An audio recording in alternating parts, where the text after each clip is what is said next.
What's up? What it do, y'all? Welcome back to the channel. Today we talking about Larry Hoover. Now, last time I spoke about Larry Hoover, it wasn't a whole lot to discuss. I was just repeating basically what came from the court cases. And for people who don't know, Larry Hoover just had basically it was a compassionate release. And what came out in the news or in the news reports, they was just referring to that the judge was asking how many murders was he responsible for.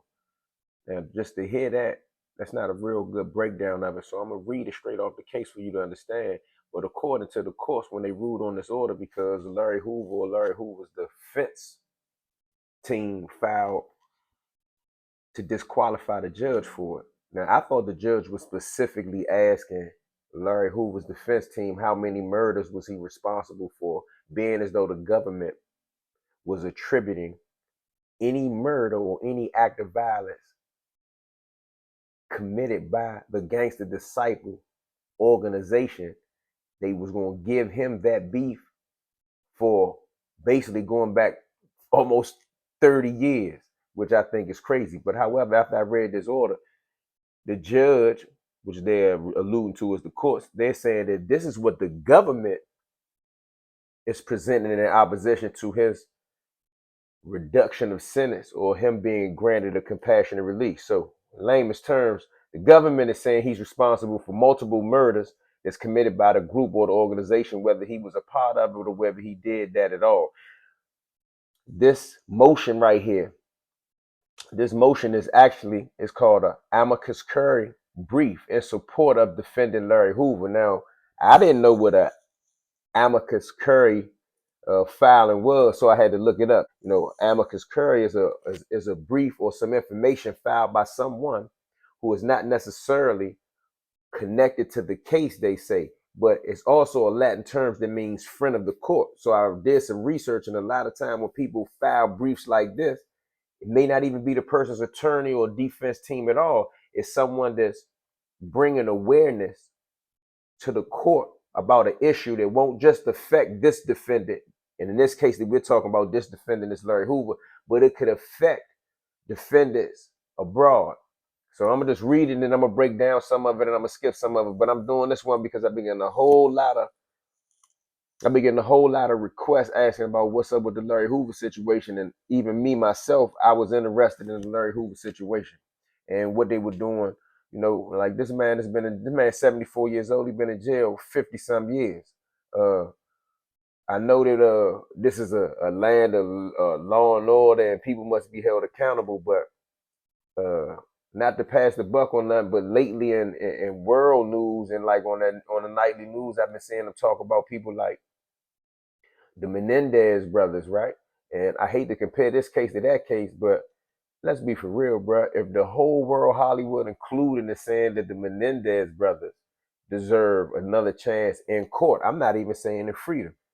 I don't really understand how a person can say people like Larry Hoover don't deserve another chance in court or at freedom at 74 years old.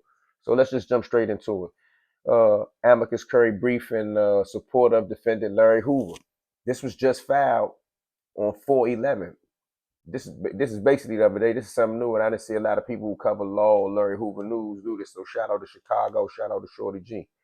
To the honorable court comes now Amicus Curiae respectfully submitting this brief to address significant concerns regarding the prolonged sealing of court records in this matter, as well as due process and ethical violations occurring in one of the only available public filings related to this defendant, Mr. Larry Hoover. The brief does not seek to relitigate substantive issues, but instead urges the court to examine procedural and constitutional deficiencies that carry implications far beyond this individual case, which I just said to you. Now, Larry Hoover's case, this federal case, goes back to about 1995. I think they might have finished trial in 97 or 98. I think he got the life conviction in 98. So if you look up cases, whether you're the lawyer, whether you're the defendant, or you just a person that's interested in law, you're supposed to be able to look the cases up on PACER if it's a federal situation like this case right here. In this brief, it is being pointed out to the court that although this case goes back 30 years, just the federal one, that there are still sealed filings in this man's case that he can't even access. So if he can't even access them, how can he properly defend himself? The table of contents, we're gonna skip all that and just go straight to the meat and potatoes. Okay, sealed docket entries and violations of transparency norms. All this is pertaining to Larry Hoover in his case and how justice is being held or obstructed from him because he can't fully defend himself. And for anybody who know, I'm gonna just take a sidebar. Remember, Larry Hoover is in ADX, man. This is the most restrictive confinement type of joint that the federal government has to offer. It's not like he's getting a bunch of hours in a day to pick out of his hours outside of his cell how much law he can file, who he can call, and who he can write. You know what I mean? Who you can call and who you can write is also monitored by ADX and basically the Department of Justice. Let's get back into it. Number one, this case was originally filed on August 30th, 1995. The docket reflects that it was administratively closed on September 28th, 2008. Number two, pursuant to the local rules of the Northern District of Illinois, Rule 26-2H, non-electronically filed sealed material shall be maintained under seal for 63 days after final disposition of the case, including any appeals. After this time, parties are notified and given 30 days to retrieve sealed filings before the clerk is permitted to destroy them. Number three, despite the passage of more than 15 years since the docket was closed, the vast majority of entries remain sealed in this case, in the Larry Hoover case, contradicting both local rule 26.2 and the inherent federal rule of criminal procedures 49.1, which promotes public access to judicial records. What does public access mean? Public access means that just like I'm here talking about it to you on YouTube, I'm sitting right here in front of my computer and I'm reading the facts of the case. Public access to most of these cases, especially high profile cases like this that go back 30 years, is supposed to be readily available. It's going to come up further down in this reading, but I'm just going to say it. For some reason, this court and this case that Larry Hoover has, many of his dockets are not readily accessible, and some of them are not even electronically retrievable. What does that mean? You can't go on Pacer in 2025 and find it. And that's what some of this brief right here is about. The first publicly available docket entry that even references Mr. Larry Hoover is docket entry 897, dated March 18, 2009, after the case had already been administratively closed. This extended sealing prevents the public and the legal community from analyzing the procedural history of a case that holds extraordinary public interest, effectively obstructing meaningful legal review. Saying about all the stuff that's held up in this case, all the sealed things, not only can Mr. Larry Hoover not defend himself properly, no lawyer, no ACLU, no Innocence Project, no one can fully effectively defend them because they got stuff that's been sealed. And I looked at the docket. There's multiple things that are sealed in it. Compounding this concern is the fact that the Seventh Circuit Court of Appeals online filing system remains inaccessible through Pacer, further undermining transparency. I believe you can dig that. This dual-layered inaccessibility raises to a potential constitutional breach. Amicus Curiae respectfully suggests that in lieu of seeking immediate Supreme Court intervention, this court consider whether the full record, including sealed entries from both the district and the Court of Appeals, should be preserved or elevated to a higher judicial authority under its supervisory power. Moreover, the inconsistent recognition of pro se admission combined with the absence of an effective appellate access framework now implicates First Amendment concerns. We all should know what the First Amendment is. Mostly is the freedom of speech and the freedom of press and different things like that, which there are alleged constitutional violations. An emerging body of constitutional analysis suggests that unlicensed legal advocacy, such as jailhouse lawyers, public interest submission, or whistleblower filings, may constitute protected speech, particularly in matters affecting life, liberty, and systematic injustice, which is being alleged in Larry Hoover's case. There is no federal license to practice law. Licensing is governed by the states. Efforts to suppress unlicensed legal assistance in federal proceedings, especially when access to licensed representation is structurally limited. What is structurally limited? Larry Hoover is serving life sentences in ADX, coming out of his cell a fraction of the 24 hours that we all have in a day. He can't do a whole bunch of legal stuff. He can't make a whole bunch of legal calls. He can't even write a whole bunch of legal letters. So to reread that point where it said it's structurally limited, this is no case that's probably more specific than a case like this for a guy in a position that all this is coming from a compassionate release for a man that's 74 years old. The line between unauthorized legal practice and protective petitioning activity under the First Amendment must be drawn with caution and care, and Amicus urges this court to distinguish the difference. The government's representation in opposition to the First Step Act relief. So I already told you, Larry Hoover, he's not even challenging whether he's guilty or innocent. This is not an appeal. This is a compassionate release, whereas though a law was passed to help people that got humongous sentences. Some of them could have been fair, some of them could have been unfair, to have a way to go back to court and address these issues. And in the process of this, the government used some unsubstantiated evidence, which in this brief they're saying is not even evidence. But I'm gonna let the words do the talking. The government's representation in opposition to the First Step Act. One of the few publicly accessible filings in this matter is docket entry 1310. The government's opposition to Mr. Hoover's motion for sentence reduction under the First Step Act. Although initially filed under seal, the document was later resubmitted and unsealed pursuant to the court's sealing rules, making it one of the only substantive entries available for public view. In Exhibit A to that filing, the government relies on unrelated federal indictment filed just 2 weeks earlier. So 2 weeks before he had this hearing for his compassionate release, the government used an indictment that was unsealed 2 weeks earlier. Now check this out. Anyone should be able to understand this.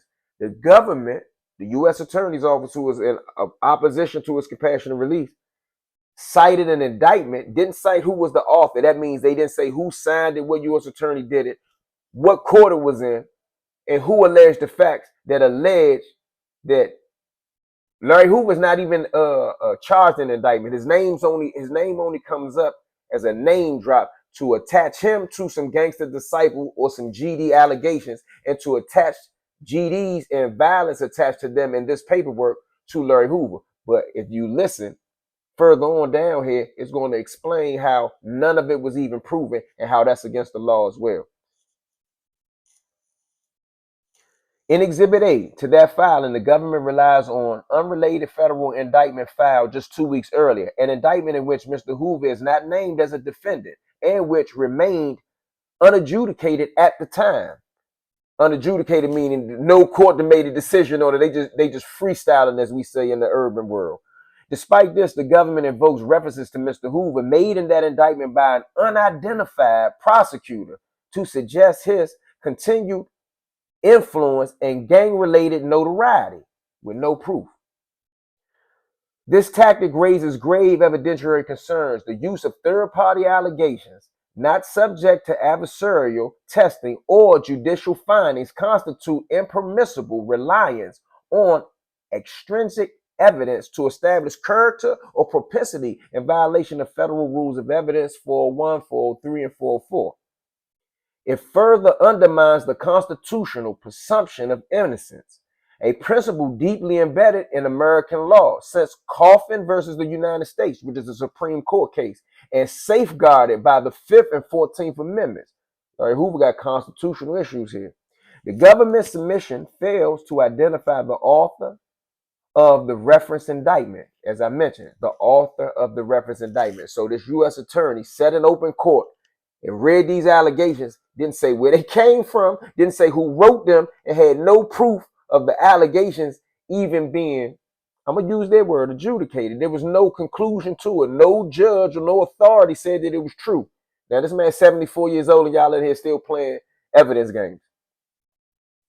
Regardless, both documents were submitted under the authority of the Department of Justice, making the agency fully accountable for the representations made therein.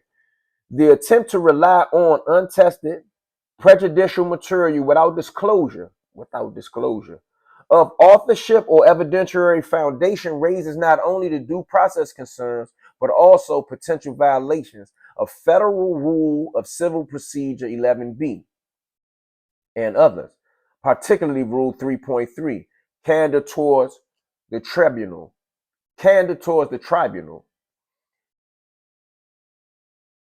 Let's go to part 3 of this motion. Government's evidentiary claims and the BOP incident report. I've done many videos and many conversations with people from ADX. I did many videos where I told you about how, the rules are just not fair there. I'm not going to take no time to go through that again, but this is a real life living example of how not just the BOP, because I'm not doing to say, oh, the BOP is bad. There's some unfair things that go on in the BOP, but there's some crazy things that go on in ADX. Now, listen to this carefully. The BOP just means Bureau of Prisons. So when you hear me say BOP, I'm just talking about the feds.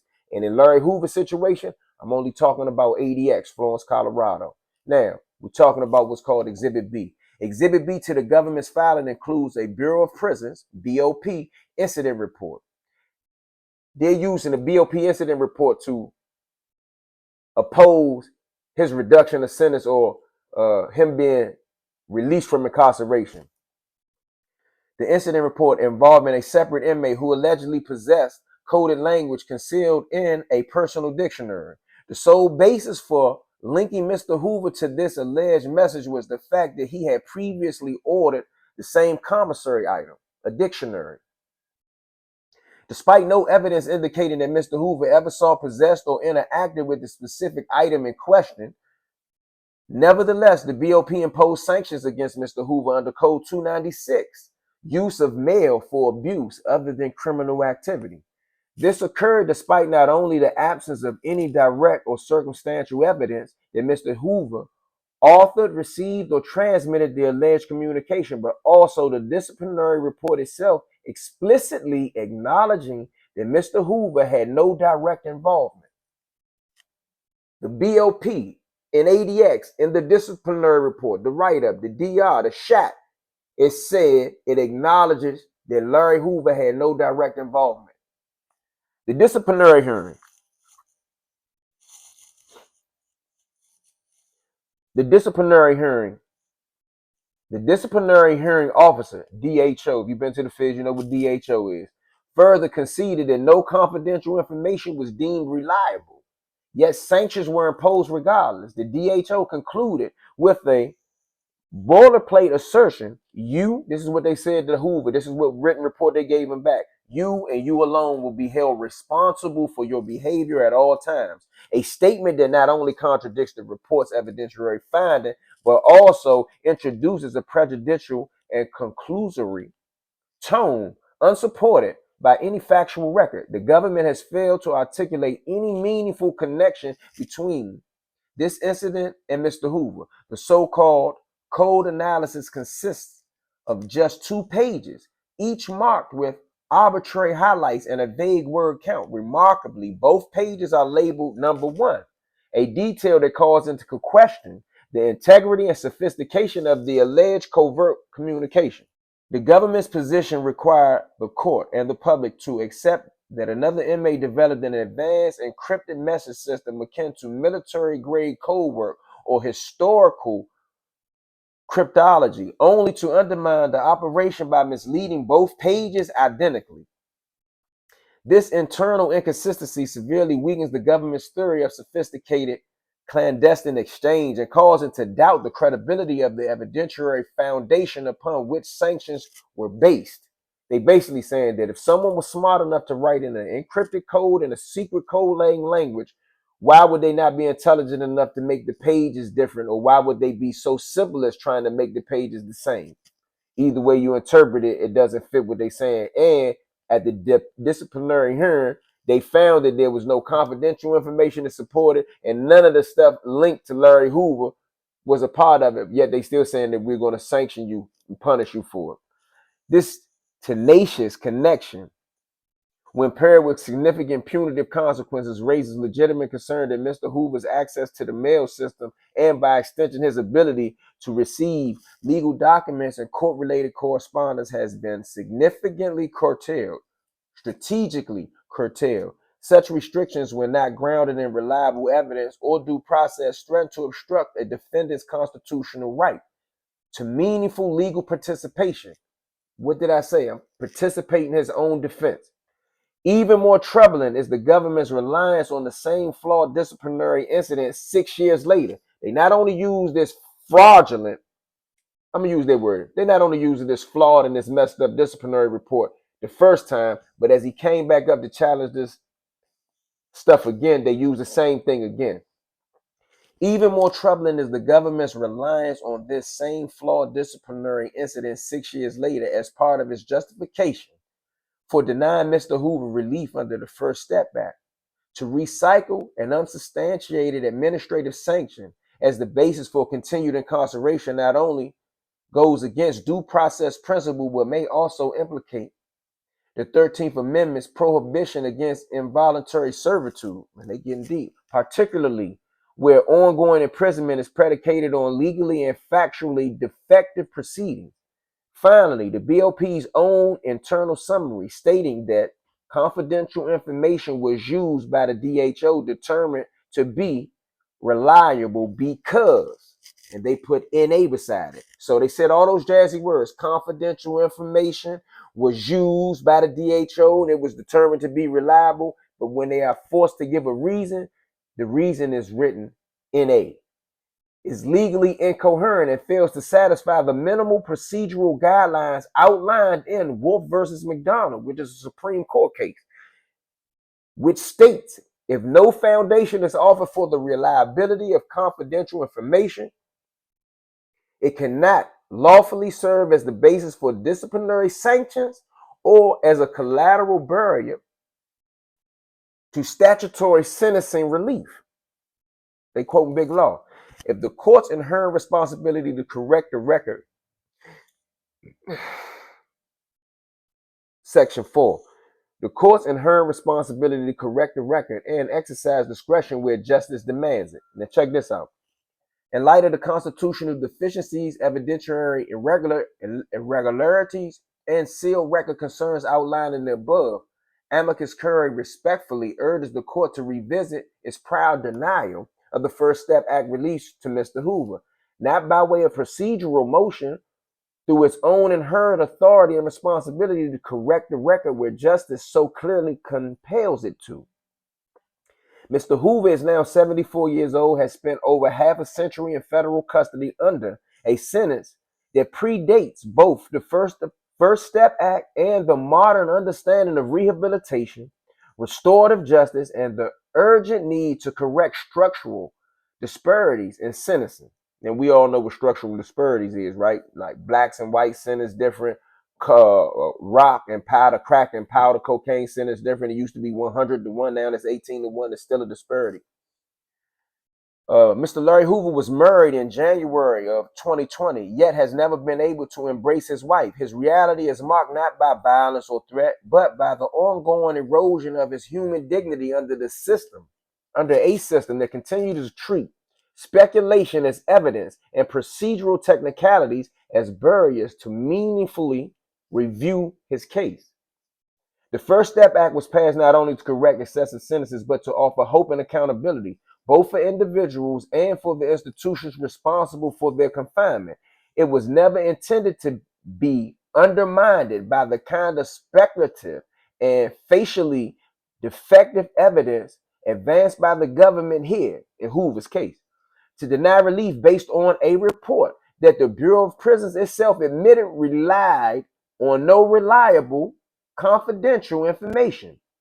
They admitted that they had no confidential information to make the claim, while citing unadjudicated third-party allegations from unrelated indictments fall below the constitutional floor required for continued incarceration. In this context, the burden is not on Mr. Larry Hoover to prove that justice has failed him. It is on the court to decide whether it will allow such failure to persist unexamined and uncorrected. and then they go into the federal rules. I'm not going to bore you with all the federal rules, but the question at the end of it is, the question is not whether Mr. Hoover is perfect. The question is whether this court is prepared to act with moral clarity in the face of a record that has been bent by secrecy, delay, and systematic inequity. This case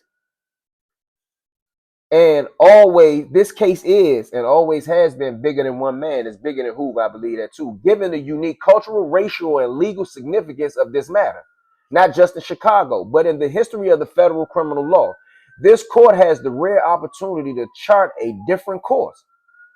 To act here would not be a signal of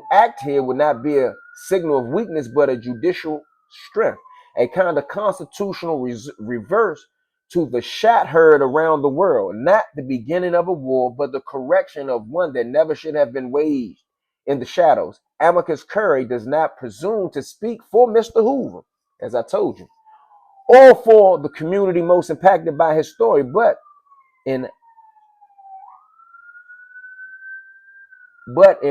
elevating this record and reconsidering the outcome, the court has a chance to set precedents, not just in law, but in legacy.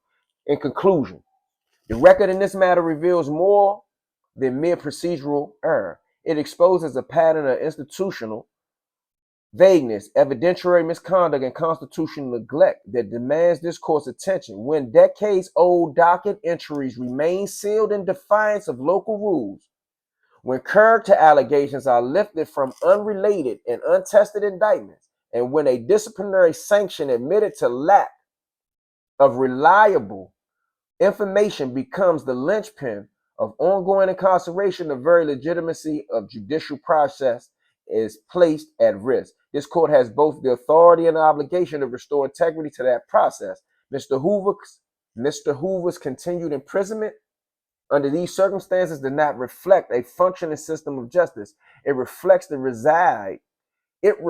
residue of one long overdue recalibration. The First Step Act was intended to correct the excesses of the past and restore hope to the promise of rehabilitation. That promise cannot be fulfilled when government opposition is built on innuendos, redactions, and flawed reports.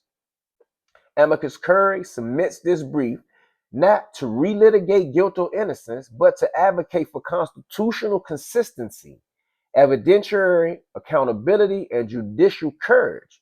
The sealing of this case, the misapplication of disciplinary mechanisms, and the disregard for foundational principles like due process and the presumption of innocence represent not isolated flaws, but compounding failures that only this court can remedy. Accordingly, Amicus urges the court to review the sealed dockets and unsealed materials consistent with local rules, evaluate the government's filings to determine whether they meet constitutional and ethical standards required to justify continued incarceration under the First Step Act, to preserve or transmit the full record for appellate or supervisory review if transparency and fairness cannot be independently achieved, and exercise its inherent authority to reconsider Mr. Larry Hoover's ability and to reconsider Mr. Hoover's eligibility for relief, and, if warranted, impose supervised release conditions that serve both justice and public safety. This is a moment not simply for judicial discretion, but for judicial leadership. Respectfully submitted, Amicus Curiae. Now, I know that was a long one, but a lot of people have been asking about Larry Hoover's situation. This is the latest in the Larry Hoover legal process. I don't see anything here that says when will be the next filing, but I know that this was filed right here on April 8th, and it went into the docket on April 11th. So this is the newest news. And what's up with Larry Hoover's coming home? Larry Hoover's compassionate release. Now, I'm going to go deeper into it. I'm going to just do a breakdown for breakdown so you fully understand what's going on. But it's way bigger than Larry Hoover. It's way bigger than the GDs, man. Shout out to the Shy. Shout out to Shorty G. Free Hoover.